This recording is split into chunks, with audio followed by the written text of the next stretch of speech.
하나님 말씀은 구약성경 창세기 28장 10절에서부터 22절까지입니다.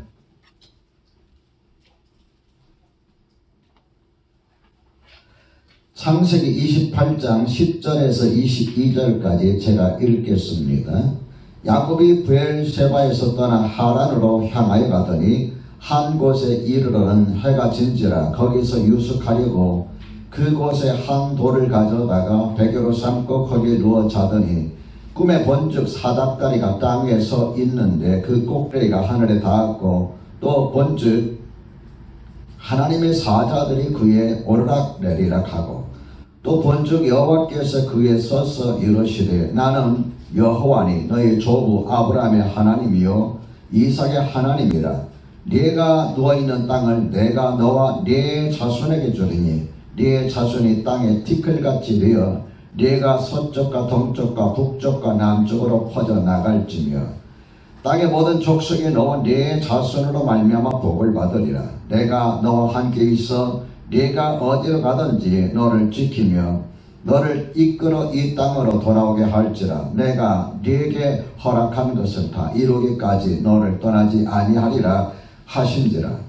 야곱이 잠이 깨어 이르되 여호와께서 과연 여기 계시거늘 내가 알지 못하였도다. 이에 두려워하여 이르되 두렵도다. 이곳이여 이것은 다름 아닌 하나님의 집이요 이는 하늘의 문이로다 하고 야곱이 아침에 일찍이 일어나 베개로 삼았던 돌을 가져다가 기둥으로 세우고 그의 기름을 붓고 그곳 이름을 베델이라 하였더라. 이 성의 옛 이름은 루스더라.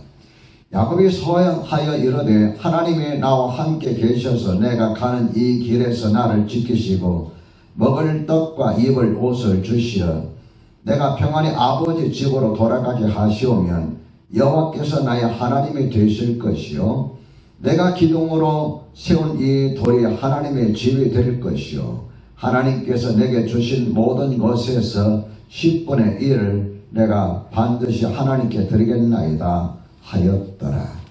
아멘. 오늘 하나님께서 우리에게 주시는 말씀은 창세기 28장 10절로부터 22절입니다. 이 말씀을 통하여 지금 당신의 열정은 어떻습니까? 이런 제목으로 말씀을 전하겠습니다. 다음은 누구를 말하고 있는지 함께 생각해 보시기 바랍니다. 뱃속에서부터 1등이 되려고 태어날 때부터 다퉜던 사람, 단지 밥 한 그릇으로 상속권을 거머쥔 사람, 아버지를 속이면서까지 축복을 차지했던 사람, 꿈속에서 하나님을 만난 사람, 고향을 도망치듯 빠져나와 20년 객지 생활을 했던 사람, 4명의 아내를 두고서 12명의 아들을 낳았던 사람, 아들이 한 나라 총리까지 지낸 사람, 이 사람은 누구일까요? 아시겠죠? 제가 여러분에게 말씀드렸던 이 모든 내용들은 야곱의 생애를 나타나는 표현들입니다. 그가 젊었을 때는 사기꾼과 같은 야비한 삶을 산 사람이지만 나중엔 훌륭한 인품을 가진 성자가 된 사람입니다.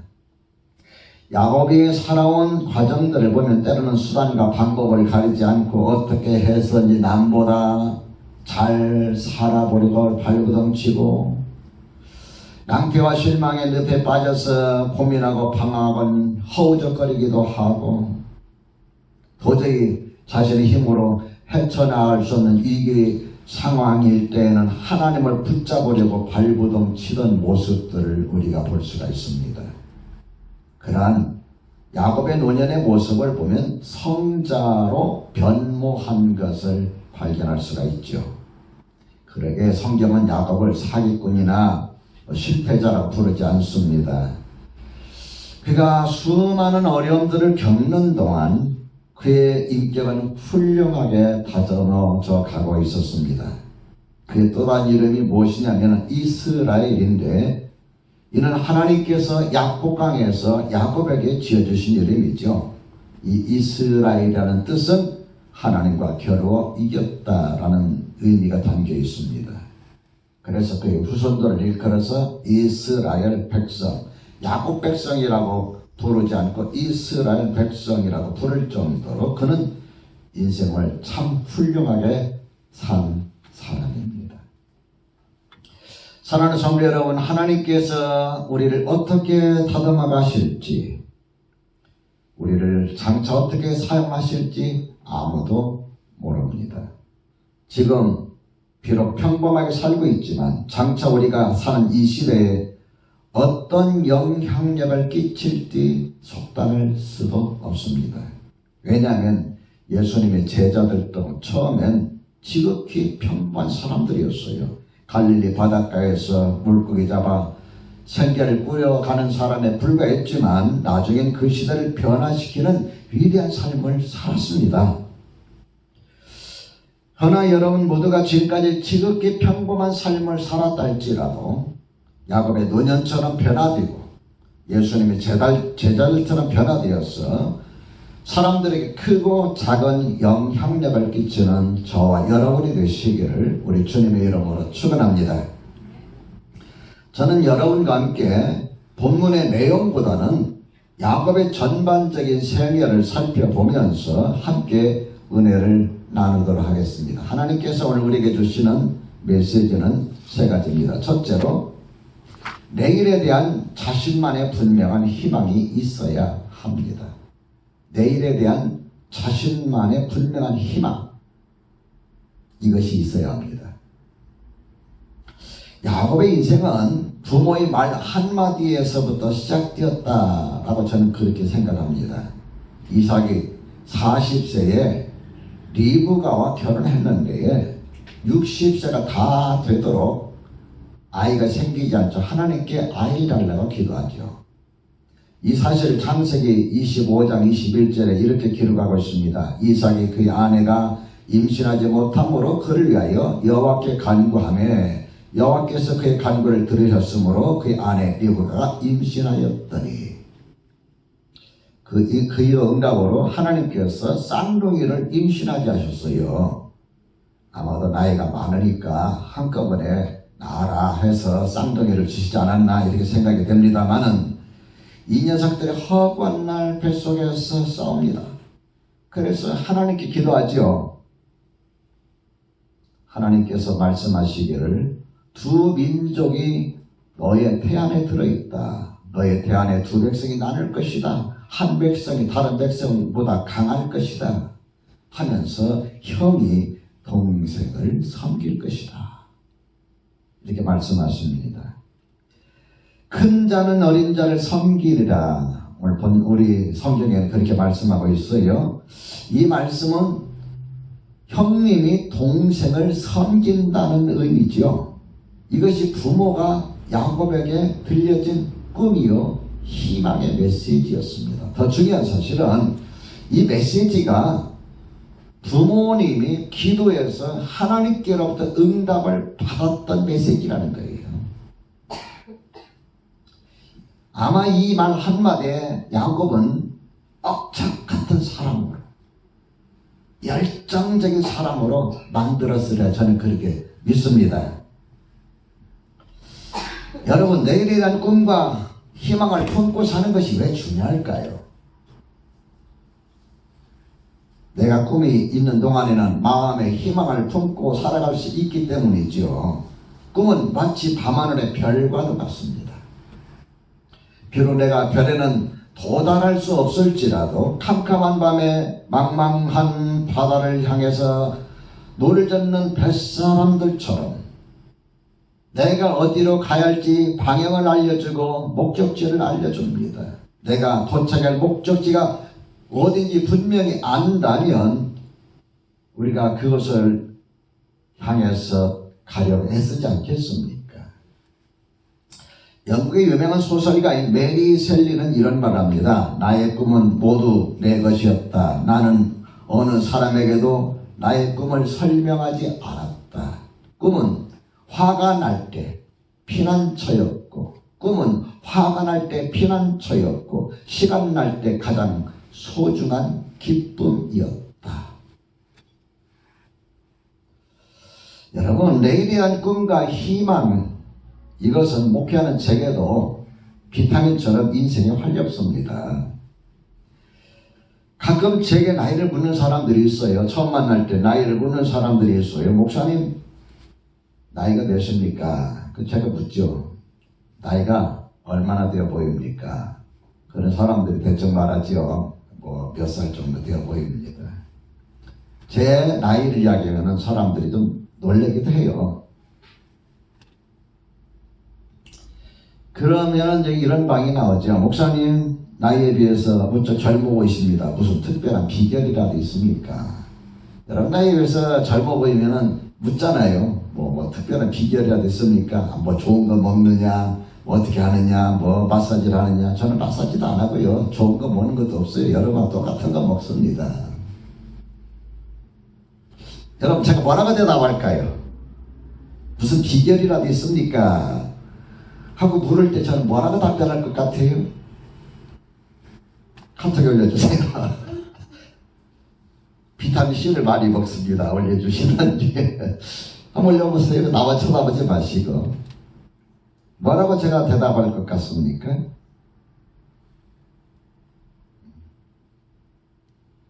구약, 신약, 양약을 먹는군요. 늘 마음속에 희망이 있습니다. 저는 그냥 빙그레 웃고 맙니다. 그런데 제 마음속으로 이렇게 답변을 합니다.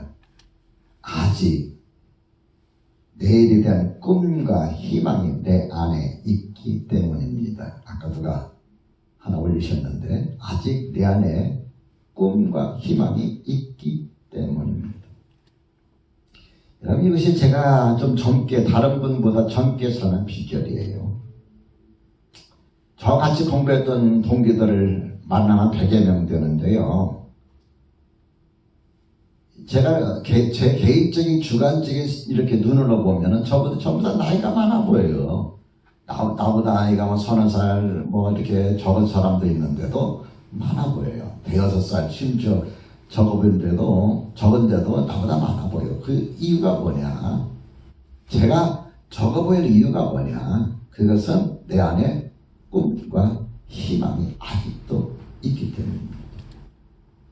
저는 하나님의 말씀, 예레미야를 통해서 주신 이 말씀을 늘 묵상하면서 좋아합니다. 29장 11절인데요. 여호와의 말씀이니라. 너희를 향한 나의 생각을 내가 아나니 평안이요 재앙이 아니리라. 평안이요 재앙이 아니리라.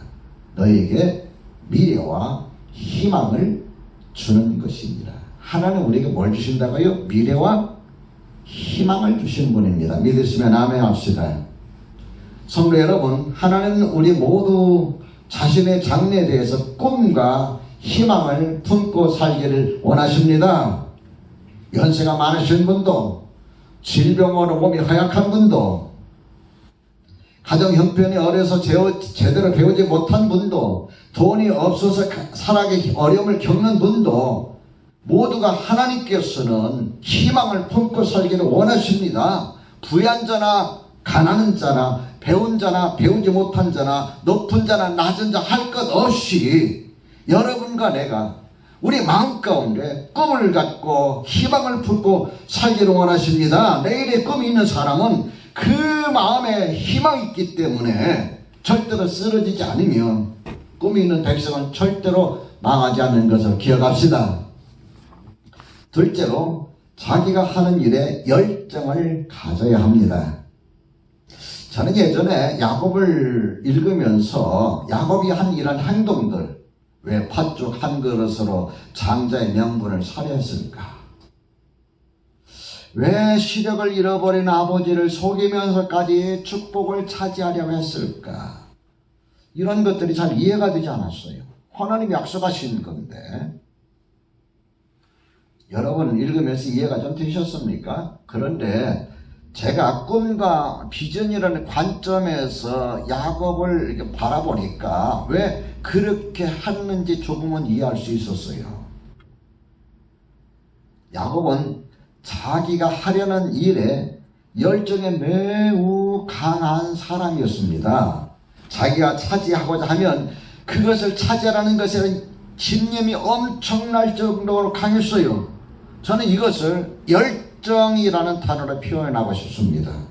그는 자기가 생각하고 마음먹은 것은 차지하지 않고서는 잠을 잘 수 없는 사람이었어요. 하나님이 부모님을 통해서 약속하신 장자의 축복권을 형님에게 빼앗길 수 없었습니다. 어떻게 해서든지 그것을 찾아와야만 할 정도로 그런 열정이 강한 사람이라 저는 이렇게 말하고 싶습니다. 자동차 하면 헨리 포드를 우리가 연상합니다. 그가 16살 되던 해에 발명왕이라고 일컫는 토머스 에디슨 회사 직원으로 이렇게 입사를 하게 되죠. 어느 날 그 회사의 사장이었던 에디슨을 만나갈 기회가 있었어요. 그래서 물었답니다. 가솔린이 기계를 돌릴 힘을 낼 수 있을까요? 하고 물었습니다. 에디슨은 그에게 이렇게 대답합니다. 그렇다네, 가능한 일이지. 그는 이 말을 듣고 나서부터 휘발유로 움직이는 엔진을 만들기 시작했습니다. 1년, 2년, 3년, 7년, 8년, 9년, 10년, 11년, 12년, 드디어 13년 만에 엔진을 만들어냅니다. 1986년 초여름 이른 아침 33살 된 헨리 포드가 자신이 13년 동안 연구해서 만든 2기통짜리 엔진을 30마차에 얹고서 시동을 겁니다. 이것이 세계 최초의 자동차입니다. 미국 디트로이트 포드 박물관의 현관 입구에는 이렇게 기록되어 있답니다. 헨리 포드는 꿈꾸는 사람이었으며 뭐였다고요? 헨리 포드는 꿈꾸는 사람이었고 그와 함께한 사람들은 믿음의 사람들이었다. 한 푼도 없이 무일푼에서 시작하여서 미국의 50대 부자로 선정되었던 사람 클레멘트 스톤이라는 사람은 이렇게 말합니다. 목표를 아무리 신중하게 세울지라도 열정적으로 좇지 않는다면 몽상에 지나지 않는다. 열정적으로 좇지 않는다면 몽상에 지나지 않는다. G2를 세계적인 위대한 기구로 세웠던 잭 웰치도 열정에 관해서 이렇게 말합니다. A등급 직원을 정의하는 자질이 무엇인가? A등급 직원을 정의하는 자질이 무엇인가? 그것은 열정이다. 그랬어요. 열정이다. 성공하는 사람들의 공통된 특징은 열정이다. G 회장이었던 잭 웰치가 한 이야기입니다. 이 열정이라는 단어를 제가 찾아보니까요. 엔투시아즘이라 이렇게 영어로 나오더라고요. 근데 그또 이렇게 추적해 보니까 이 단어가 라틴어에서 나왔답니다. 라틴어에서 나왔는데 뜻이 뭐냐면은 내 안에 신을 둔다 또는 하나님이 들어오셨다, 그런 의미가 있는 단어가 열정이랍니다. 요한복음 2장 13절에서 22절에 보면 예수님께서 사역 초에 성전에 올라가시는데 성전에 보니까는 별의별 사람들이 다 있습니다. 돈 바꿔서 돈을 이익을 남기는 사람, 소와 양과 비둘기 파는 사람, 이게 막 시장바닥에 되어버렸어요. 그래서 하나님 예수님께서 노끈으로 채찍을 만들어서 다 둘러보시고 쫓아내시면서 이것들을 다 가져가라. 내 아버지의 집으로 장사하는 집을 만들지 말라. 그래서 막 그들을 다 쫓아내십니다. 우리는 이걸 성전 청결이라고 말하는데 요한복음 2장 17절에 보면은 상황을 표현하고 있습니다. 주님의 집을 생각하는 열정이 나를 삼킬 것이다 하고 기록한 성경 말씀을 기억하였다. 예수님께서 노끈으로 채찍을 만드셔서 돈 바꾸는 사람, 비둘기 파는 사람, 소와 양을 파는 사람들 다 내쫓으신 그 행동을 뭐라고 했느냐? 주님의 집을 생각하는 열정이 나를 삼켰다. 예수님은 그 열정이 자기 자신을 삼킬 정도로 정말 뜨거웠던 분이다. 기억하세요. 성도 여러분, 하나님은 이렇게 열정의 사람을 좋아하십니다. 하나님은 열정을 가진 사람을 흥분시키시고 그 잠재된 능력을 발휘하게 하십니다. 여러분의 꿈과 비전을 향한 열정을 회복하시기를 주님의 이름으로 축원합니다. 주님을 향한 열정을 회복하시기를 주님의 이름으로 축원합니다. 주님의 사역을 향한 열정을 회복하시기를 다시 한번 주님의 이름으로 축원합니다. 셋째로 하나님을 만남으로써 좌절감을 이겨내야 합니다. 열정이 강한 사람들에게서 나타나는 공통된 특징이 있는데 뭐냐면요, 승부욕입니다. 승부욕이 매우 강해요. 열정이 강한 사람 특징은 승부욕이에요. 이런 사람들은 일을 해도 집념이 강하고 또 성취욕도 강합니다. 그러다 보니까 부지런도 하고 일도 열심히 잘합니다. 그런 이들에서 나타나는 특징 중에 또 하나는 욕심이 너무 지나치다 보니까 낙심도 잘할 뿐만 아니라 전후 좌우를 살펴볼 마음의 여유도 없어서 일을 엎었다 뒤집었다 잘해요. 그래서 실패도 잘합니다.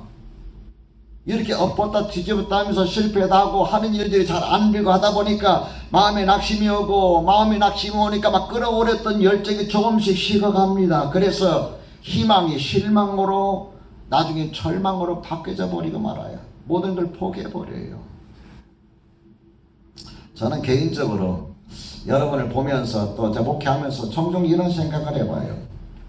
기도 생활은 매우 열심히 하는데 일은 열심히 하지 않는 사람. 기도 생활은 매우 열심히 하는데 일은 열심히 하지 않는 사람. 이런 사람과 기도 생활은 조금 소홀히 하지만 일만큼은 끝내주기 열심히 하는 사람. 누가 더 성공할 확률이 높을까? 기도 생활은 매우 열심히 하는데 일은 열심히 하지 않는 사람과 기도 생활은 조금 소홀히 하지만 일만큼은 끝내주게 하는 사람. 여러분 누가 더 성공할 확률이 높다고 생각하십니까? 1번, 2번 얼른 써올리세요.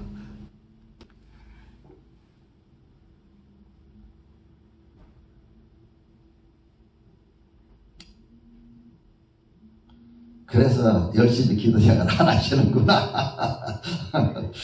네, 우스갯소리고요.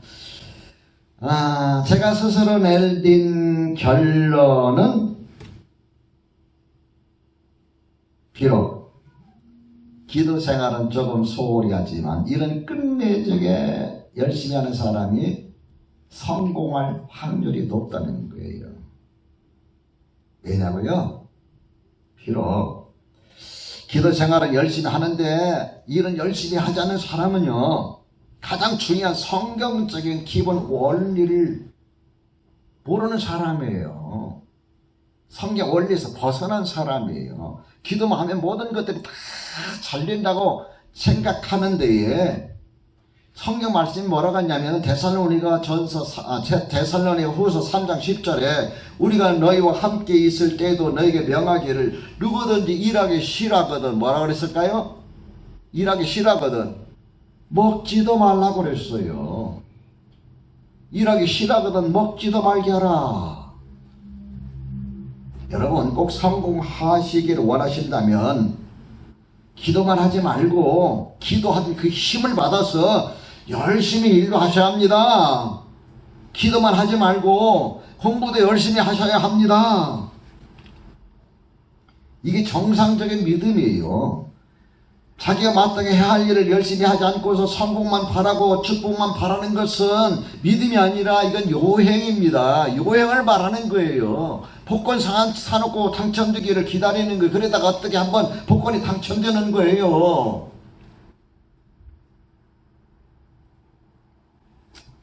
우리가 꿈을 가지고 열심히 일한다고 해서 부재를 산다고 해서 반드시 성공하는 것은 아니잖아요. 때로는 생각지 못한 어려움, 예측하지 못한 위기 가운데 빠질 때도 있습니다. 위기란 성공과 실패로 가는 분수령이에요.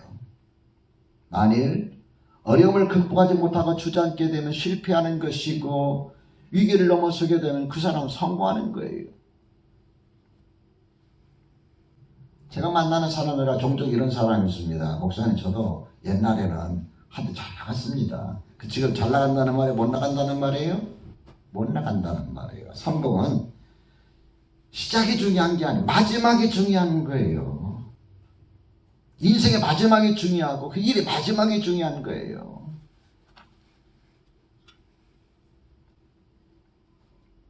만일 지속적인 어려움 가운데 빠져 있을 땐 우리가 어떻게 해야 할까요? 어떻게 이런 위기를 극복해낼 수 있을까요? 나의 꿈이 흔들리고 나의 장래의 희망이 안 보이고 나의 비전이 무너져 내릴 때에, 그래서 앞이 캄캄해서 꿈도 희망도 아무것도 보이지 않아서 열정마저 식어져 갈 때 우리는 어떻게 할까요? 그 해답을 야곱에게서 찾아볼 수가 있습니다. 오늘 본문에 보면은 고향에서 도망쳐 나오다가 아무도 없는 벌판 땅바닥에 쓰러져 새우잠을 자던 야곱에게 하나님이 찾아오셨어요. 그가 태어나고 자란 고향 떠나 낯설고 물선 곳 한 번도 가보지 않은 외갓집을 향해 도망가는 중이었습니다. 여러분, 해는 뉘엿뉘엿 지고 더 이상 갈 수가 없어서 주변에 돌을 주워다가 배기 삼고 쭈그려 잠을 자고 있는데 꿈속에서 음성이 들려왔습니다. 13절에서 15절 말씀이에요. 한번 볼까요 우리? 13절에서 15절. 또 본즉 여호와께서 그에 서서 이르시되 시작. 나는 여호와니 너의 조부 아브라함의 하나님이요 이삭의 하나님이라. 내가 누워있는 땅을 내가 너와 내 자손에게 주리니 내 자손이 땅에 티끌같이 되어 내가 서쪽과 동쪽과 북쪽과 남쪽으로 퍼져나갈지며 땅의 모든 족속이 너와 내 자손으로 말미암아 복을 받으리라. 내가 너와 함께 있어 내가 어디로 가든지 너를 지키며 너를 이끌어 이 땅으로 돌아오게 할지라. 내가 네게 허락한 것을 다 이루기까지 너를 떠나지 아니하리라. 꿈에서 하나님의 음성을 들었어요. 꿈을 꾼데 꿈속에서 사닥다리가 하늘까지 다 있는데 천사들이 오르락 내리라는 게 보이면서 이 음성이 들려온 거예요.